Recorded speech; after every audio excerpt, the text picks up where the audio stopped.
Ladies and gentlemen, good afternoon. My name is Andrew Johnstone. I am the impromptu chair for this session. And you're very lucky that we're keeping this very short, very focused. We've got rid of the other panelists and by vote. So what you've got here is good stuff. We're also taking the liberty to actually diverge from the program somewhat, which was to actually talk about deals. We're going to keep this much shorter and talk really about co-investment as a theme itself. Co-investment, I'm sure all of you are aware, have been in the market for a long time, have seen co-investment, have digested it, have tried to understand it, have probably written it up in your various documents. And it's a very interesting theme. It's got different perspectives. Its objectives are clearly to mobilize capital in a collaborative and collective manner to deliver a large outcome. Then that can be procured by one person. But notwithstanding that very positive point of departure, there are very few examples of it actually working successfully. My panelists, or my colleagues rather, I'm not sure if you can call through the panel. My colleagues up here for this discussion are just going to explore the themes around co-investment, the good, the bad, the ugly. But before kicking off, let me introduce you to them. So am I right?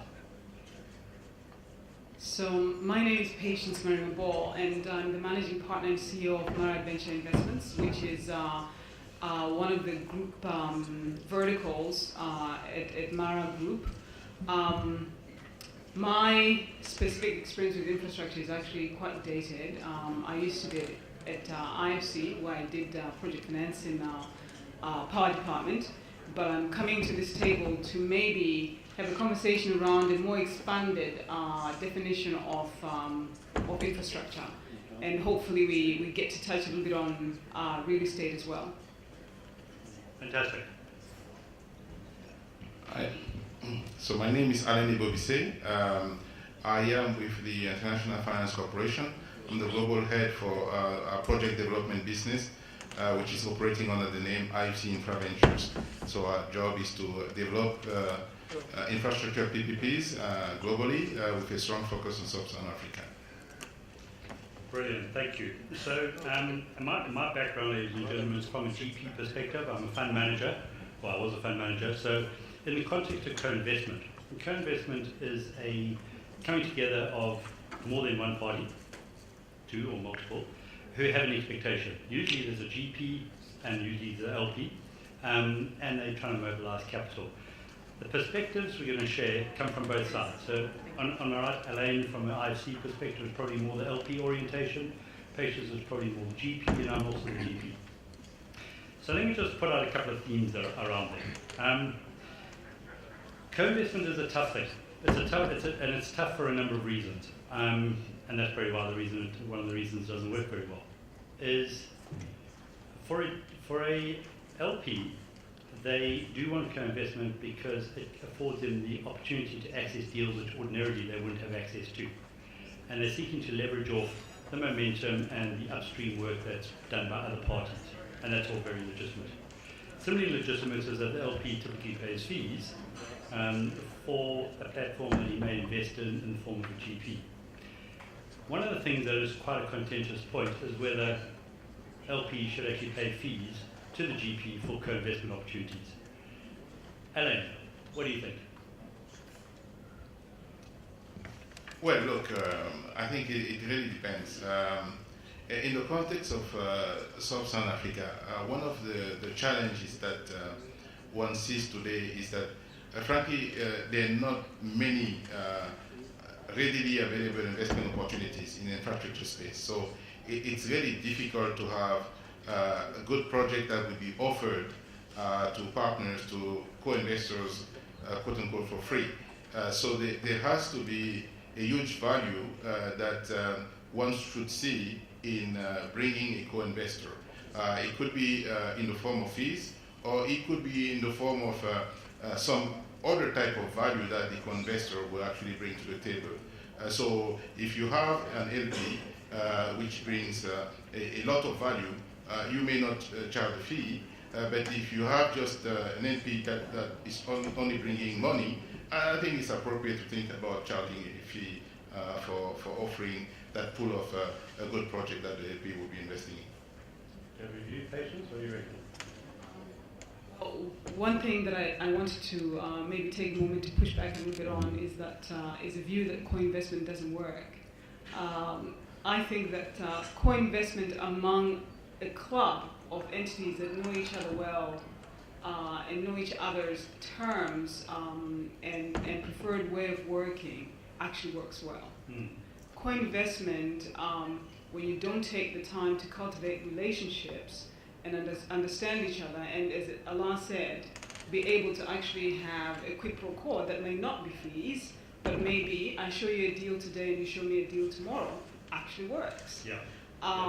Now, formal co-investment doesn't work for a reason, and I think for Africa, it's a great day because when I used to do project finance in Africa many years ago, you had not a great deal of pipeline. You had some pipeline, but not enough capital. And today, you have a lot of capital chasing very few deals. And so this conversation of co-investment has suddenly become the conversation of the day. As we're having a conversation earlier on, I think that there might be an opportunity to actually create a more formal framework for co-investment, because I think, and I'm hopeful, that there'll be a time when there'll be too many deals and not enough capital again, so that these club and co-investment opportunities will actually become valuable. I think that's absolutely the right perspective. So the theme there is that if co-investment equals partnership, then, or rather, partnership should probably lead it and it's manifested through co-investment. So co-investment is the manifestation of the partnership ethic. Yeah, I think it would be almost a better way to put it. Instead of saying co-investment, which has a somewhat difficult connotation, if you say building partnerships, really putting together partners to deliver something, then it becomes a bit more positive. A co-investor, we at IFC Infra Ventures, we are in the development, project development. But we know that we need sometimes co-investors that are bringing certain kind of value, either a strategic partner bringing operating expertise, or they could be sovereign wealth funds with access to governments in their own countries, bringing something to the table, and therefore the co-investment relationship would be fairly natural and fairly smooth. Now, as Patience was saying, if you've worked with an entity before, a potential investor, the co-investment also relationship is smoother than if it's just one entity that comes to you and say, hey, listen, can I co-invest with you in one particular project? Okay, and I absolutely get that. And it's a shame Andrew's not here, because we've had experiences of doing co-investments with investors who sit outside of our direct investor pool. So within the management environment, you have the people who are close and dear to you, and you manage their money, for which they pay you fees. And that actually brings me on to another point, is that quite often within the framework of a fund, there is already a cascade of co-investment entitlements. So it's quite challenging for a fund manager, 3 years after closing a fund or 5 years after closing a fund, having found an opportunity to actually work outside of that framework, because you have to go through the sequence first before you can go outside. And that's one of the things that a fund manager grapples with. So for LPs who sometimes get frustrated that a fund manager doesn't bring as many deals as he should, maybe it's because he's having to work through the hierarchy that's embedded in his documents. But another thing I just want to maybe draw on is the issue of proprietary deal flow. So again, talking from a private sector GP orientation, raising funds, marshalling capital, Patience, you know this, is the lifeblood of the business. And invariably that capital follows deal flow. So it is quite proprietary. You know, the concept of partnerships and co-investments, in essence, is a sharing of that. You know, you're opening the kimono, you're showing everybody what you've got. How do you reconcile those two sort of themes? It's interesting. Actually, yesterday we had a day where we were discussing project development. And I was very much hoping that there would be some developers with projects coming to us to discuss how we can help develop projects. But most of the people that came to talk to me were people with money that were looking at my deal flow for them to invest alongside IFC. And of course, we were very careful in telling them what deals that we have at this point, because we want to manage the process at which the timing at which we would approach the market, we approach the right people to do this. Clearly, the deal flow is most of the time confidential, and we approach the co-investors at the time of our choosing, and we approach the co-investors that we believe can create value for us, and so it's not that easy to disclose everything. And I'm sure you have occasions where people get grumpy that you don't approach them. Many times. The idea of proprietary deal flow is a double-edged sword, right? Because you have to believe that you have all the deals that you're going to need to consume all the capital that you've raised, in order for you not to have the view that at some point you're going to need to scratch somebody's back.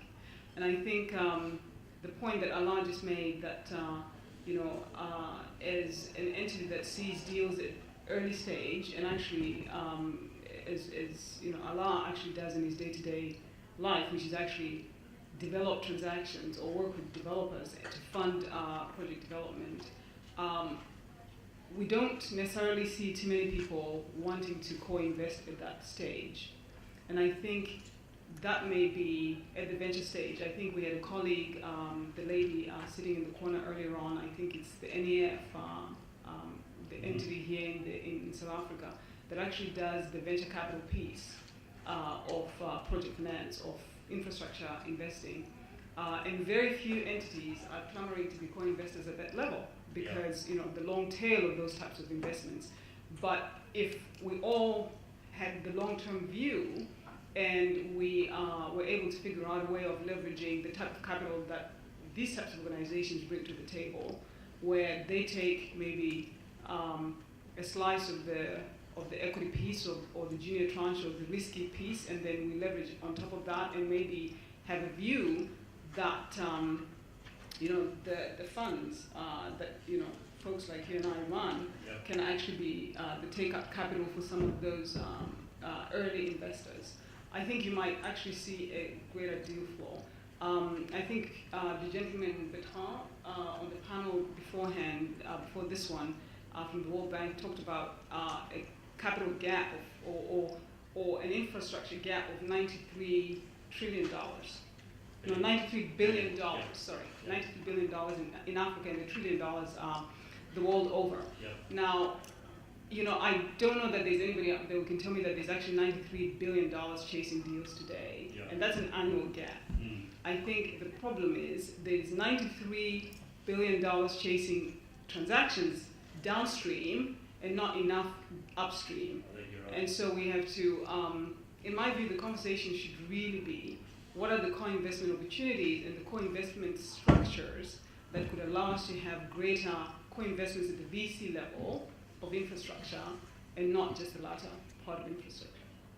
Okay. So, I would welcome more people to come into early stage. We had the full day yesterday devoted to that, but we need to see more parties active in the early stage project development, and co-investing with them would be something that we would welcome. Okay, so let's put it out there. So the view being put out there is, co-investment could work, but it really should be more early stage than later stage. It should probably be more in the trenches, working on the deals, as opposed to waiting to harvest the good things. And it should be both. So let's put it up. Quick questions from anybody, and then we'll start wrapping up on our side. But any thoughts, any comments that you'd like to launch across? No questions. No. There's one slide.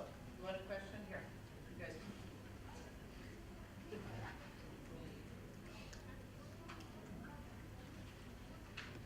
Thank you, Program Director. What I'd like to find out, though, is what's happening, what's the role of the commercial banks in other countries? Because our experience here in South Africa would be that because of the Basel III requirements, that a lot of commercial banks would be reluctant to get involved in your project financing type of instruments, because those are very long term, and in terms of the Basel III requirements, it becomes difficult. So I don't know whether this is an excuse or whether it's a valid concern from their side.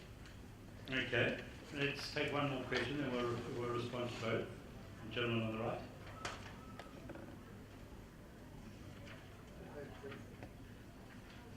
Thanks a lot for the presentations. It's quite an eye-opener. I'd like to just get to request you to help me understand this better. In basic economics or business, normal business transactions, the more people, the more hands you bring into an activity, the more cost you apply for the final consumer. How does it work in this instance where you talk of co-investment? Aren't you making transactions more expensive or even more delayed?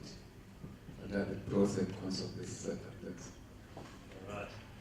Great questions. Great questions. Give it a go.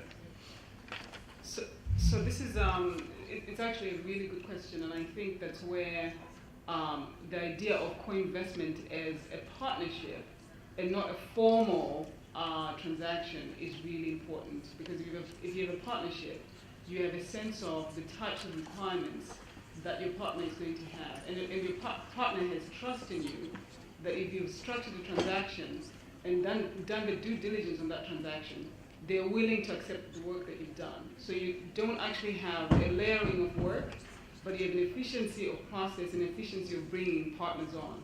But that comes from trust and relationship, and knowing what those issues are going to be. Now, the problem that we're talking about earlier on is that LPs out there like to see transactions that are cooked, but they like to have a say in how the terms, specific terms that they want. And I think, therein lies the problem. And if that continues, yes, you're going to have a layering of costs, and then you're going to have more expensive transactions that where you end up with the consumer eating the higher tariffs that have to be charged. Absolutely great question. No, fantastic question, and I'll just chip in as it moves to my left, which is, there is no doubt that the more people in the room on a single transaction, the more difficult it is, and the more expensive it is. Most of these projects, because they are greenfields, they are launched off a common expectation of what the future holds. You don't actually have any assets you can go kick. It's all based on projections and forecasts and stuff. And to actually, you need to get consensus to launch the ship. And it's far more difficult getting consensus of 20 people than it is with 3. So yeah, you're right that with co-investment does come much more process complexity, and with complexity comes cost. Yeah, I agree. Basically that's why normally you only do those kind of co-investment or partnerships if the value of the co-investors exceeds the cost, okay, of the transaction. Now, looking at the other question on the commercial bank interest in project finance, I think it's no doubt that we've seen less interest from commercial banks to project finance in emerging market.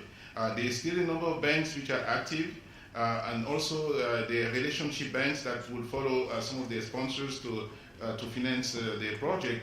But we like to see more banks coming on financing a project. One of the challenges also that we're facing, even when banks are willing to come in and finance a project, the maturity, the tenor, is not the kind of tenor that a long-term tenor that you need to make the infrastructure tariff acceptable. So Basel III is an issue, but there are other ways to finance those projects. Yeah, and I think it's right. I think the other thing that a commercial bank does is it acts as a banking role. Very few commercial banks actually acquire the debt or the equity or the mezzanine with the intention of holding it forever. They structure it, they hold it, they syndicate it down, and they pass it, and that's the role that they act as intermediary. For them to do that effectively, they need the expertise. And to build that type of expertise at the likes of, well, you heard about R&B, one of the best on the planet. There's a good example of a house which has actually built that deep expertise which enables them to act as an intermediary role in a flexible, innovative manner. Many of the other challenges that you have with commercial banks on the continent is that they haven't really got that depth of expertise that enable them to intermediate and to do so in a creative, constructive manner. They're rather just providers of cash, and there are loads of those guys around.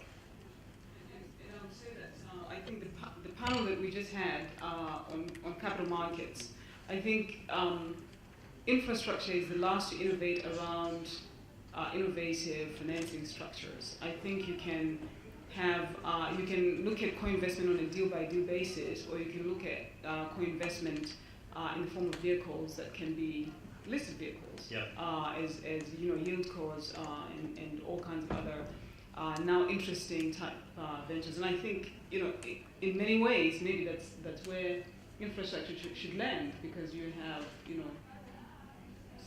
higher costs up front as you structure the vehicle for listing, but on an ongoing basis you are bringing those costs down, and that actually ends up with the consumer winning. I think that's right. And maybe just to wrap up, and then we are going to wrap up, which is the point that Patience just made, is that this is a very vibrant and flexible and agile environment. Connecting the dots of capital to infrastructure changes as we watch it. Patience is doing some very interesting stuff in Nigeria, and it's worth having a chat to her about their structures. Certainly, the IFC is always on the forefront of innovative thinking and deploying cash. The important point is that while we talk about co-investment as a concept, it is probably more useful to consider it, as you said, as a partnership, and it's active and a dynamic partnership, because it has to be. Nothing static in the current climate of infrastructure financing in Africa that is static will survive. That's it. Join me in thanking them. Doing business in Africa. You can't afford to be without Africa Investor.